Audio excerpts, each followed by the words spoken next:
We are all in this together. Please welcome Katrin.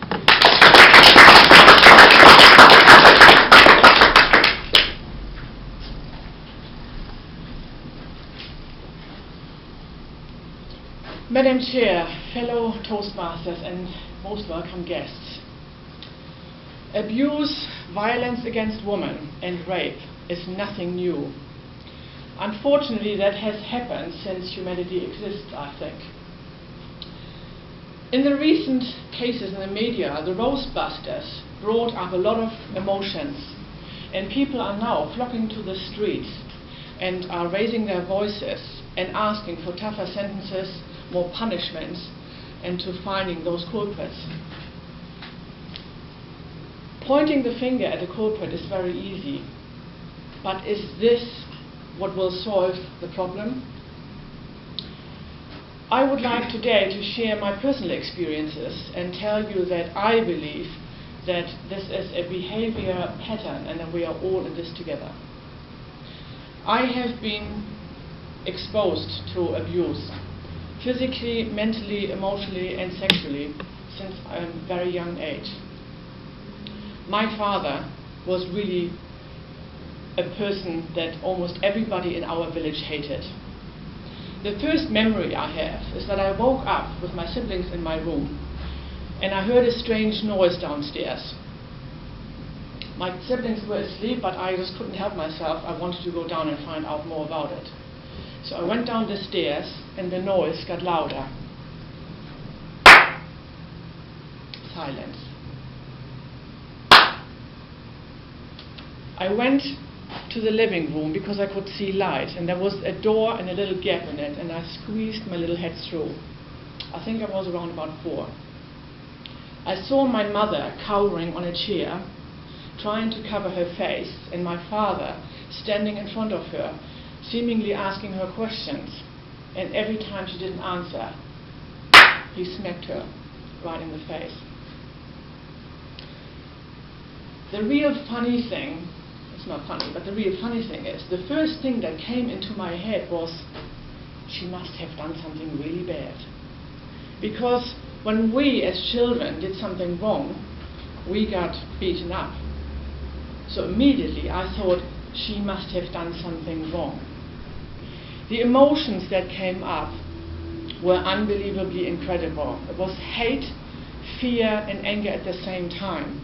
But what it did at the moment, it made me paralyzed. I just couldn't move. I stood there. I hardly could breathe. I was frozen right on the spot. And this feeling of powerlessness would accompany me for most of my life. We had more of these incidences, and they grew with time. One of the worst memories I have is when my father smacked my older brother so hard that he smashed through the glass door, and on impact everything collapsed. There was blood and glass everywhere. When you are young, you have no idea that things are different in other families. You grow up to believe this is the way to behave. This is how man and woman are with each other.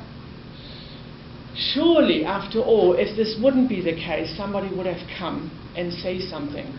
Somebody would have come to rescue us. But nobody said anything. Nobody did anything.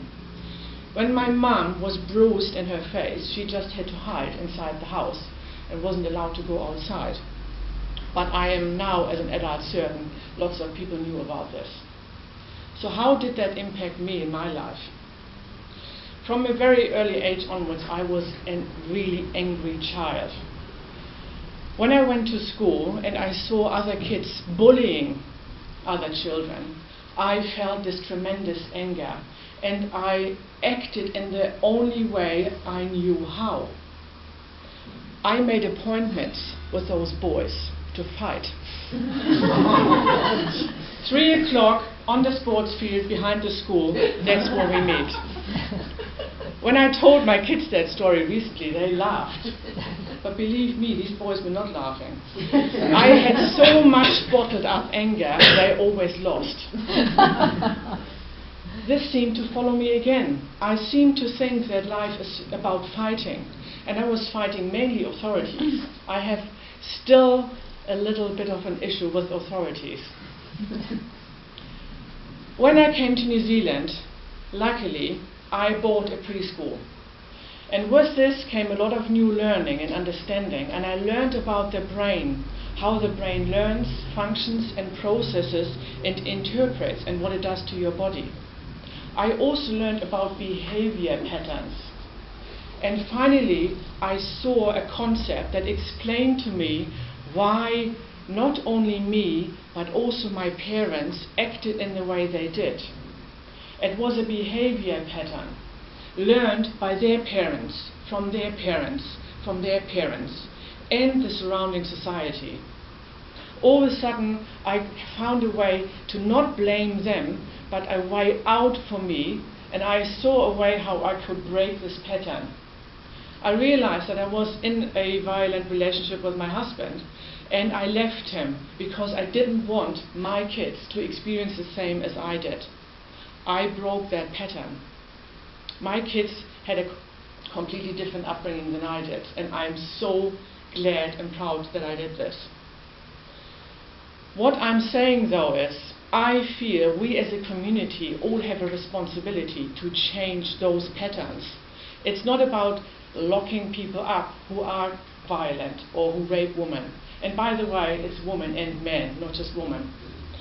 It's about people feeling safe to come forward and saying something, and then being heard instead of listening to it was your fault or what were you wearing. It's important that we also talk to the culprits, and even if this sounds hard, they need to learn and understand that they also picked up a behavior pattern, and if they continue to use it, they will continuously just experience violence. We need to become sensitive to violence around us and step in earlier and offer help instead of turning a blind eye. It is so much easier doing that. I do believe that we are all, as a community, as a country, and as a global community, in this together. But we all have the ability to break this pattern together. Madam Chair.